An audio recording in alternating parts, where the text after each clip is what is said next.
Hello there, I'm Ryan, and welcome to my channel, Analyze This Mr. Bond, where I discuss the adventures of James Bond 007 and dig for what lies beneath the surface. If you're like me, you have just had your Christmas holiday and you're in the midst of a multi-day food coma thanks to all the feasting you've done. But New Year's Day is on the horizon, which means this is also the time to reflect on the year that's passed and look ahead to the future. This has been a wonderful year for this channel. So much has changed. This channel's audience has grown by leaps and bounds. I'm so grateful to all of you for continuing to support this channel. But rather than just focus on what's happened in this year, I really wanted to look ahead to 2025 because I think 2025 has some really fun stuff on the horizon. And I think it's worth just having a little casual mid-holiday chat about some of those things. At the top of my list for what I'm looking forward to in 2025 is Project 007 news. If you don't know what Project 007 is, it's the James Bond video game coming from the development studio behind the recent Hitman games. The recent Hitman games were very acclaimed, and if you played them like me, they played like a dream, so it's a perfect marriage of subject matter and development studio, and they're doing something really exciting and ambitious. This is a unique version of Bond created for the video game world. This is going to be a net new version of Bond with his own origin story that we're going to see unfold over the course of what they hope to be a full video game trilogy that will kick off with the first game here. I couldn't be more excited to see James Bond really grow into becoming a full-on video game character. We've seen flirtations with Bond becoming a true video game character over the years, but the bulk of the Bond games we all know and love were adaptations of the films with a few major exceptions. I mean, if you're like me, you have a lot of affection for things like Agent Under Fire, Nightfire, and Everything or Nothing that kind of started to shift things into original storytelling, but they still existed under the strong influence of the Brosnan film era. This is going to be really exciting because Bond 26 is a ways off, so when Project 007 hits, it's going to be the first major Bond cultural event we've had since No Time to Die. I think it's going to make a really big splash. The great days of cinema are probably in our rearview mirror, but video games are only going to become more and more essential to culture. And I can't wait to see this first stab at really giving Bond a full-fledged experience within the video game format.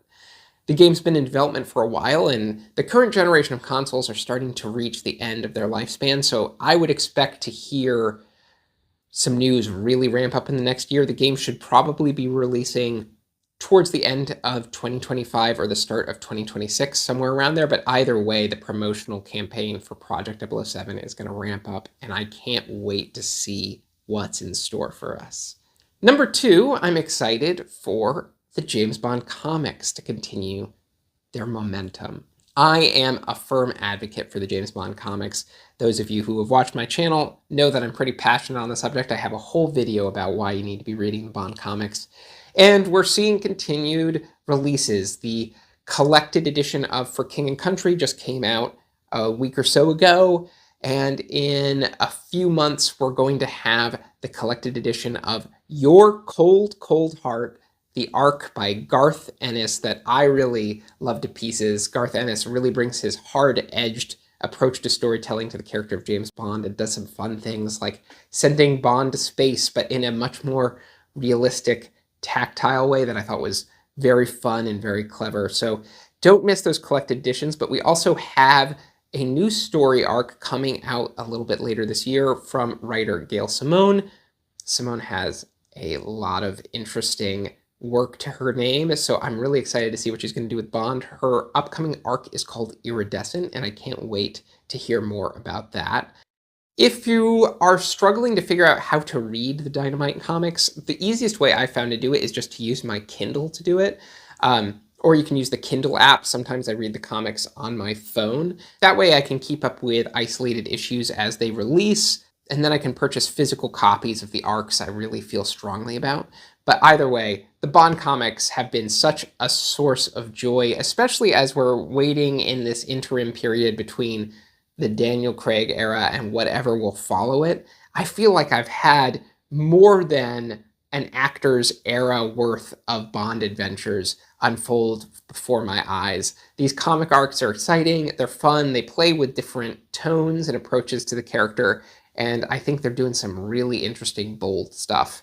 So that's definitely my number 2. Number 3, and this is kind of related to that, I'm looking forward to what IFP might be giving us in regards to news about a new Bond novel. Certainly, IFP has been busy. We've gotten trickles here and there about Bond spinoffs, and those are going to be continuing to release in the near future. But I'm really waiting for news about what the next proper Bond novel will be. The last one we had was Charlie Higson's On His Majesty's Secret Service. I'm really excited to see what Ian Fleming Publications is going to do with the next follow-up. This seems like the perfect opportunity, given that there's no film on the horizon, for IFP to really step in and launch a high-profile reboot of the Bond novels and give us a collection of adventures rather than just another one-off. There have been a lot of one-offs. Anthony Horowitz got to do his trilogy, but I'm really looking forward to an author kind of stepping in and giving us a regular Bond adventure for a while. Fingers crossed we get that news in the next year. Either way, this is going to be my year to reread the Ian Fleming novels, not just because I want to do videos on them, but just because I really want to reacquaint myself with those books. Some of them I've read relatively recently, but some of them I haven't touched in many years, and my memory's a little bit foggy about some of the details, so I can't wait to dig back in to the Ian Fleming material and start discussing it with you all. The next thing I'm excited about, and I think this is number 4, is I'm excited for Bond fan events. We had so many Bond fan events in 2024, and many of them were just starting to organically spring up as the year progressed. That momentum, I already know, is continuing well into 2025. I keep hearing from people that things are going to be happening, so keep your ear to the ground. Stay plugged in. I find that Instagram in particular is the space to be if you're looking for news about Bond events, Bond fan meetups. That's the place you really want to be plugged in. And I am hearing so many rumblings about Bond fan get-togethers that I think 2025 is going to be a banner year. And that's because of my 5th thing I'm looking forward to in 2025, Bond film anniversaries. We have 4 films having their anniversary in 2025. We have Thunderball, we have A View to a Kill, we have Goldeneye, and we have Spectre. 2 of those are bona fide, iconic classics in the eyes of most of Bond fandom. Thunderball and Goldeneye both receive their laurels regularly, even though there are folks like me who sometimes dissent, at least in the case of Thunderball. If you haven't seen my video on it, I don't like Thunderball very much. I'm sorry in advance. But this is a really interesting survey of Bond films that kind of covers a broad spectrum of tones and approaches to the character. And there's also some sprinkling of just oddball films in the mix that are due to receive some reappraisal. I think Spectre is a particularly interesting one, given how people are feeling about the Daniel Craig era these days, to take another look at, because I think there's some really interesting stuff in Spectre, as I explored in my video on that film, but I look forward to revisiting it with you all and bringing a microscope to some of those more interesting aspects of that film, as well as Thunderball, A View to a Kill, and Goldeneye.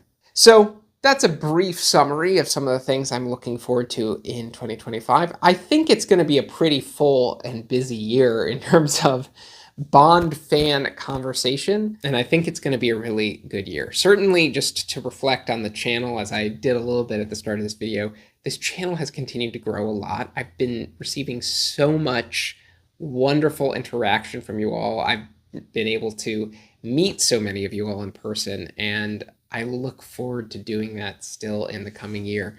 As I've said before, and I'll say it again, and I'll keep saying it, I do this channel to connect with people. That's the one reason I do this. I don't do it just because I feel like I need a soapbox. I do it because I really just want to talk with people. And this channel has been an excellent vehicle to do that. And I can't wait for the conversations that will unfold in 2025. So thank you all for watching. I hope you all have the most wonderful New Year celebration, and I'll catch you in the next one.